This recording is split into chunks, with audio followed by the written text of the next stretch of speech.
Hey guys, welcome back to Casks-n-Que, or Whiskey and Barbecue Meat.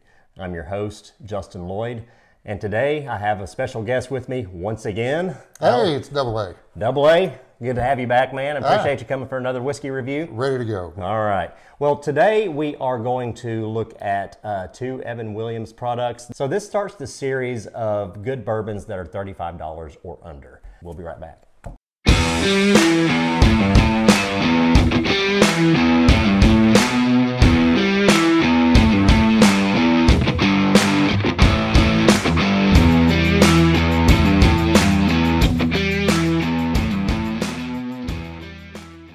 All right, guys, we're back. Hey, before we get started, if you don't mind, take some time to like, subscribe, and click that bell. It really helps out our channel a lot and allows me to provide you guys with more content. Al, you want to tell me a little bit about the Evan Williams Bottled and Bond? Sure.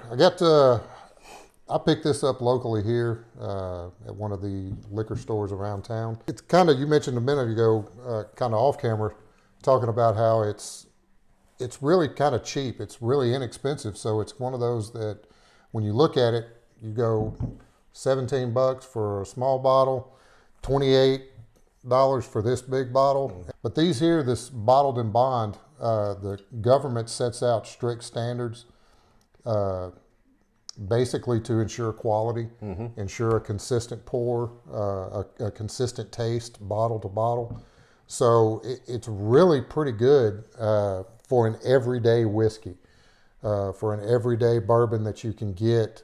It's not going to break the bank. Yeah. Some of these bottles that you can get, you know, you can find them online, you can order them. Some things $7,000, $199 for a bottle. This is definitely one that, as we can see, I kind of have dipped into this one a little bit. Yeah, I got it. You know, happens every now and then. Well, why don't you give us a pour and we'll get some notes on it as far as the nose and the palate.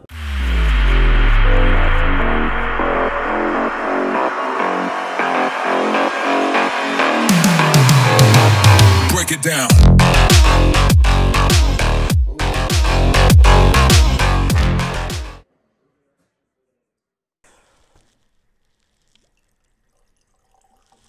That's good. Didn't know how much you wanted. All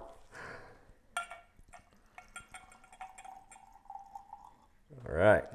So I pulled up Evan Williams' website, and the Evan Williams Bottled and Bond is aged under government supervision and meeting the exact requirements for a bottled and bond bourbon.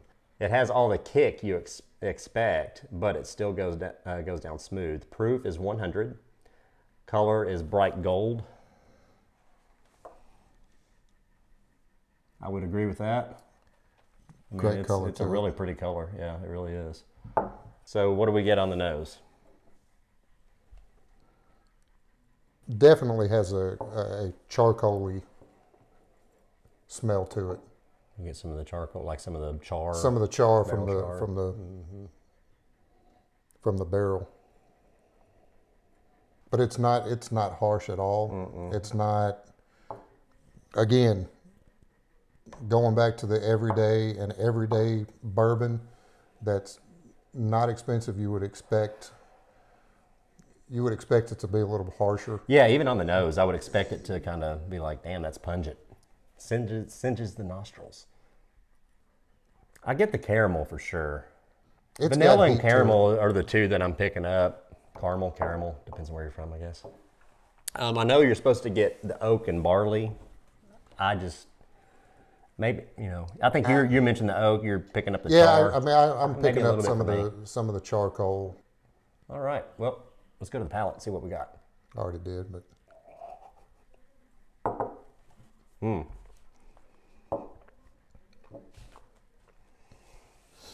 You can taste, I taste vanilla right away. Man, that's really good. In the aftertaste, vanilla hits you pretty good. I have a little bit of the barrel char up front, and then it disappears immediately. Immediately goes to the vanilla. It's not mouth coating, but it's almost watery. It's not a bad thing, and especially for a $17, $18 bottle. A little bit of hug, but to me, it's That's just part of bourbon. Yeah, I mean, you get a little bit of burn, but it goes away pretty quick. Speaking of going away quick, I think the flavor kind of disappears. It doesn't stick around. I mean, it's still there, but it doesn't linger like some of your higher end whiskeys and bourbons and scotches would. It's not a bad thing, especially for the price. Now we have to keep considering the price. And that's the biggest thing. You've got to consider what you're paying for. I mean, this is so good that I would never consider this as a mixer for me. No, this is not. I don't consider this to be something you don't want to tame this down. No, I don't think you want. I think you want the flavors. You want everything to hit. You still want to have that taste. Yep. As a matter of fact, I think if you put water on this, it may be watering it down too much for me. The thing that I've noticed a lot in drinking this one is it becomes less harsh. And I know this is going to sound weird. Because the more you drink, the better it gets. It's that way with any alcohol, and I understand that, but it's not as harsh. Mm-hmm. If the first sip you have, it's going to hit a little bit. Yeah. But then you drink, you have another little sip, and it's going to be a little easier on your palate. Mm-hmm. It's going to go down a little bit easier. Let's see, this one, I was going to mention something about age. Like I find that if you told me this is a $50 bourbon, I would be like, oh, I would never buy that again. I mean, I'm just being honest. But there's something on the flip side that if you told me this was a $17 bourbon, which it is, I'd be like, oh, heck yeah, I'm going to buy that all the time. Yeah, exactly. It is what it is, so to speak. Exactly. I hate saying that phrase, but and I thought maybe it was the age, like maybe that had something to do with the disappearance of the flavors, pretty quick, not much of a linger or finish. And I was reading on the bottle while I was mentioning something. It's aged at least 4 years and produced within a single distiller. So it's at least 4 years old.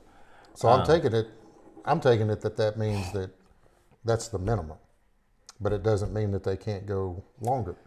The bottled and bond stuff, I don't know. And that's, when it's something says aged at least 4 years. Yeah, now, of course, for bourbon, there's the minimum age. But then there's, when this says, I don't know if bottled and bond has to be a certain age or not. You can let us know in the comments below. After I went back for my third sip there, I want to say I'm picking up some honey. I can see a little sweet. I can. Once again, I think you can throw a lot of different things out there, and then you'll taste it, and you'll taste it. But I think you do get a little bit of a honey in there. What about marzipan? That's always popular in the Scotch world. I don't even really know what marzipan is. I've seen little chunks of it. I think it's like sugar or something. Sure. Vanilla is the strongest, for sure, note that I get. And I would say caramel is second, which is, that's a typical bourbon. The taste profile on bourbons, you're always really expecting vanilla and caramel. Caramel. Potato. It's caramel, pretty sure. Caramel. Do you have any of those caramel squares? Caramel squares. Tomato. Yeah, but caramel really drives me up the wall. Let's call the whole thing It's off. caramel. Yeah. Caramel. Caramel sounds weird. It's caramel. It's a tomato. It's a tomato, yeah. So, let us know in the what you think about this one. As far as if we're given a star rating of 1 to 5. So it's three total stars? Yeah, let's do that. Let's do 3 total stars. Because, we can get into... Because I don't want to average it out. And then, yeah, I'm not good at I'm not good at math. Okay, so you saw how this came to be. The inception of our rating scale. Yeah. So we're going to do taste, availability, and... What was the other one? Accessibility. No, availability is accessibility. Oh, okay, yeah. Damn. I don't even remember what the other one was now. That's why you shouldn't drink so much damn whiskey. Well, see, Cliff Clavin said it best. I love that guy. You've got a herd of buffaloes. They're going out. Yeah. you only have to be as fast as the fastest buffalo. And this one back here, the slowest and weakest, he's the one that's get eaten. He's the one that's going to get eaten. Yeah. So alcohol, when you drink alcohol, you're really trying to spin this. No, I'm not. But when you drink alcohol, it kills the weakest, slowest brain cells. So it actually makes you smarter. It's science. There it is. Okay. So back to our rating scale. We're going to do taste, value proposition, accessibility. That's it. That's about all we need, I think. We're pretty simple here in Saline County, Arkansas. Yeah. Okay, so our rating system, you saw the inception of how it's going to go. Off camera, we probably just changed some things. So what we're going to do is go an overall rating considering accessibility, taste, price, and that was it. And that was it. We were only going to do 3. I always wanted those. See, I like to make things complex. Mountain into molehill. Math, I'm that guy. Math with us, it doesn't work. There's a long story behind that math stuff. Yeah. I would give this a solid 4. I just think it's a really good drink. I'm inclined to go buy this probably tomorrow when the liquor store's open. If I'm going to give it a rating, I'm going to say my rating's going to be, I'm going to go a little bit higher, and I'm going to go 4.5. Just given the fact that I can drink this every single day. I could too, and that's not good. It really, it's or is it? I mean, it's not a bad thing unless you go overboard. But I can drink this every single day. It's not going to break the bank. Okay, so that wraps up our Evan Williams Bottled in Bond review. All right, guys, we're back. Hey, once again, just if you don't mind, if you like this content, then go ahead and give us a like, subscribe, and smash that bell. By smashing the bell, you'll be notified anytime that we upload new content. That really helps us out a lot. We appreciate it. So off camera, we were talking about whiskey when we were kids. That sounds bad. Well, We're in the South. not that we really partook as kids. Of course not. I mean, Mom and Dad. we were later in life. I think we gravitated towards alcohol a little bit later in life more than other people did. Yeah, like I think 15. I think it was a little bit later than that. But still, going back to the everyday price, and I mentioned to Justin just a minute ago, you look at a bottle like this $17 bottle of Evan Williams, and when I was a kid, growing up, I can remember my grandmother drinking Old Crow, and just thinking, oh my gosh, and knowing how cheap that stuff is. And I thought this is, going to be the same quality, the same level. It's at the bottom shelf and it collects dust. For a reason, yes, for a reason. And but then you sit back and again, I always was under the assumption that Jack Daniels, or as son of a woman, John Daniels, as he called it, Evan Williams, Jim Beam, that all of that stuff was just trash, and it's not. And I was telling one L here that Sinatra, all he drank was Jack Daniels, and this stuff it's not bad. It's really good. Well, I mean, when you grow up, like when you say Jack Daniels, I mean, when we were kids, we just knew of the cheapest version. Same thing with Jim Beam. If we drank Jim Beam, we poured a bunch of cherry Coke in there with it to mask it, and then threw up later. Yes. Go to a Sonic and get a Route 44. Dump it in there. Those college days, we graduated Route 44s. We had more than two nickels to rub together back then. But you're right. A good friend of ours, I won't name any names because he's a principal, but we used to go to his grandparents' house and they had Old Crow. Yes, Old Crow.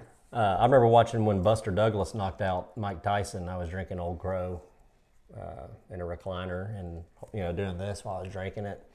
It's disgusting. And every time I see it on the shelf, I think about I'm going to buy a bottle just to have, just so that I can pour some in a glass and raise it up to my grandmother. There you go. That's good. And I may not ever drink it again, but it'll still be there. Yeah. And some of my friends, they come over and after they've had a little bit, I can say, hey, this is something else. I can put it in a nice crystal decanter. Like the way you talk. Put it in a nice crystal decanter. Trick your friends. Give them the crap whiskey. Here it is. Yeah. I can, look, it's in the bottle. It must be what's in the bottle. Yeah. We're not very good hosts. Probably. If you've ever been over here drinking, I told you drank a great bottle of whiskey, I probably liked it. You drank a very good bottle of whiskey. You should be very thankful and appreciative. You really drank a good bottle early. Late, you may not have. This is true. Late. This is true. All right, so we're going to get into this Evan Williams single barrel vintage. This one is barreled on, I have to get my peepers out. I have to tilt my head back to read now. This one was bottled on March the 6th, 2013. Which is just about 5 weeks before my kid was born. Barrel number 1053, bottled on 9/2/21. So, this bourbon. That's true. Hey, dude, if that's on the label, that's the. I mean, that is. I know that's. It really is. Yes. Abraham Lincoln said they can't put anything fake on the internet. He did. True. This bourbon was personally selected by our master distiller only after meeting his exacting standards for this vintage. Taken from a single barrel, it is the art of bourbon making at its finest. Bottled unblended with other barrels to preserve its individuality. Hand numbered as a sign of its limited availability. And so we will talk about the availability of this one. I won this at a raffle. So anyway, when this one popped up, I thought about my dad. My dad's a big Evan Williams guy. And I've done the Evan Williams experience, toured the distillery, and I wish I could go back and do that again. I was never really a big fan of Evan Williams. And I feel like I kind of just zoned out at that particular distillery. Really? I know, yeah. I know, I feel bad about it. So, but Dad is always telling me about Evan Williams, and it's a great buy. So let's get into this one. Al, you want to do the honors? Sure. All right.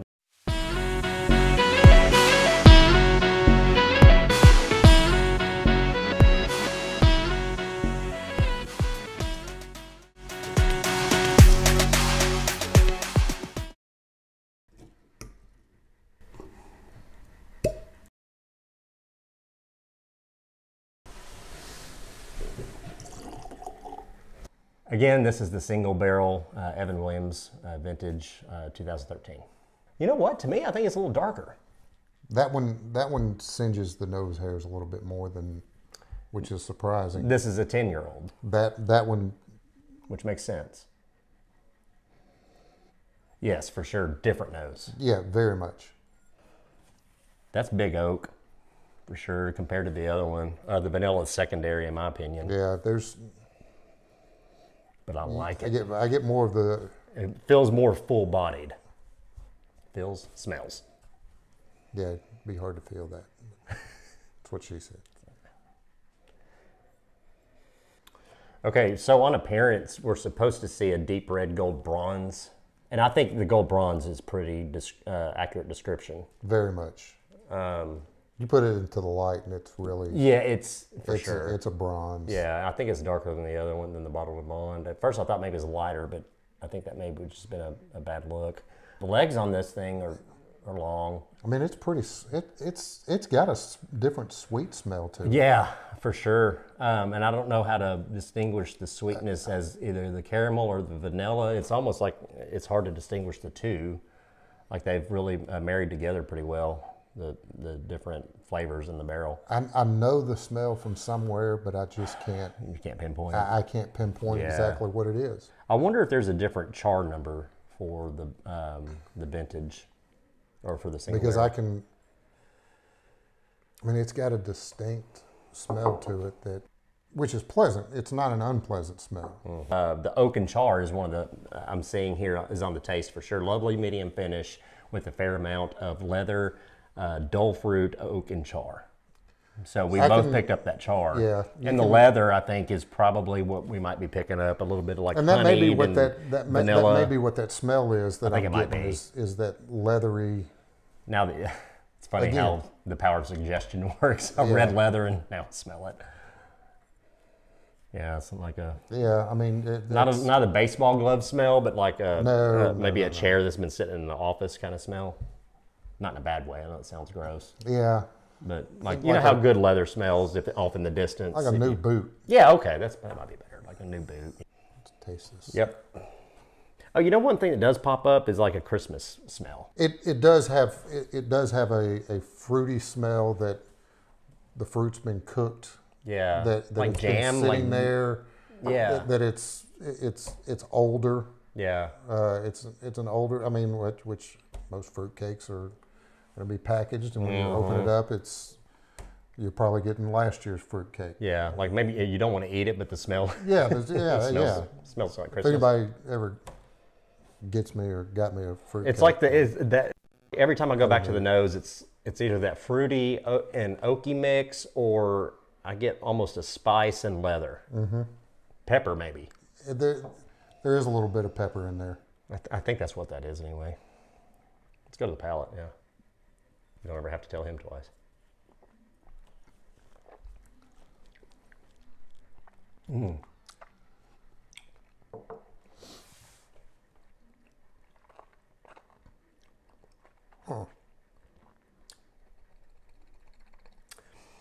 Opens up Butterscotch. very much. Yeah.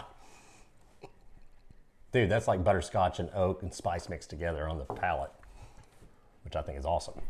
I've got a little bit of caramel in there too. Do you? Maybe. Caramel. We've been over this. Yeah, rehash.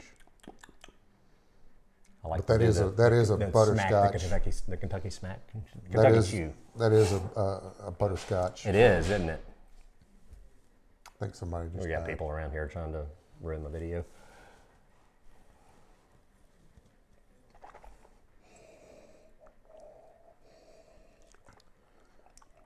This one stays with you a little bit longer. Oh, that one is really.